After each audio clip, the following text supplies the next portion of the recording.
I found out that my sister took all our father's money and left him to beg on the streets, so we gave her the award she never expected. I hadn't seen my dad in 3 years because my sister Ruby told me he'd moved to Florida with his new girlfriend. She said he was living his best life, too busy with beach days and golf to call his other daughter. He literally told me he needs space from his old life, Ruby would say whenever I asked for his number. He'll reach out when he's ready. Don't be clingy. Ruby had always been Dad's favorite. When Mom died, he leaned on her completely. She handled the estate, the finances, and the funeral arrangements. I was too young to help much, and Ruby said she didn't mind taking care of everything. That's what older sisters do, she'd say. I'll make sure Dad's okay. After everything was settled, Ruby said Dad wanted to downsize and simplify. She helped him sell the house, his car, most of his belongings. He doesn't need all that stuff anymore. He wants to travel and be free. The house sale should have given him plenty to live on, but Ruby said he'd invested it all in some retirement community in Florida that didn't allow visitors for the first 5 years. It's like a spiritual retreat for seniors, she explained. Very exclusive. I believed her because why would she lie? She'd send me occasional updates about Dad being happy and healthy, photos that were always blurry or taken from behind. He's gotten really private in his old age, she'd explained. Doesn't like cameras anymore. Ruby, meanwhile, was thriving. She'd bought a huge house, drove a luxury car, and wore designer everything. She said her consulting business had taken off, but she was vague about what exactly she consulted on. Then one day, I was downtown for a work meeting when I saw a homeless man sitting against a building. Something about his posture seemed familiar. I walked closer, and my heart stopped. It was Dad. He was thin, dirty, holding a cardboard sign that said, "Anything helps." I ran over, and he looked up at me with hollow eyes. It took him a moment to recognize me. "Sweetie, is that really you?" He started crying. I asked him what happened, why he was here, and where Florida and the retirement community were. He looked confused. Florida? I've never been to Florida. I've been here since Ruby put me in that care facility 2 years ago. The story came out in pieces. Ruby had convinced him to sign a power of attorney when Mom died, saying it would make handling the estate easier.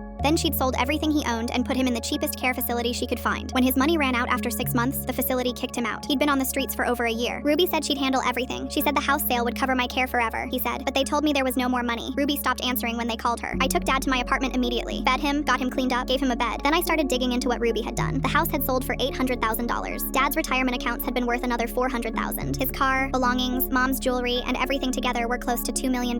Ruby had taken it all. The care facility she put him in costs $500 a month. She'd paid for exactly 6 months, $3,000 out of $2 million, then left him to die on the streets. I called Ruby, pretending nothing was wrong, said I was planning a surprise trip to Florida to see Dad and needed the retirement community's address. She panicked. "Oh, he actually just moved to Europe. Yeah, he's backpacking through Europe. Very hard to reach." I told her that it was amazing and I'd love to see pictures from his trip. She said he'd lost his phone. I said we should video call him. She said the time zones made it impossible. I said I was worried and wanted proof he was okay. She hung up on me. The next day was Ruby's big moment. She was receiving a Woman of the Year award from the city's business council. Hundreds of people would be there. Local news was covering it. She'd been bragging about it for months. She was supposed to give a speech about building success from nothing. Dad and I showed up right as Ruby took the stage. She was midway through talking about how she'd sacrificed everything to build her empire when she saw us. Her face went white. She stumbled over her words, tried to continue but couldn't focus. "The hardest part of success is doing it alone," she was saying. "Having no support system, no family help, just your own determination." That's when Dad stood up. Full story on channel. Link below.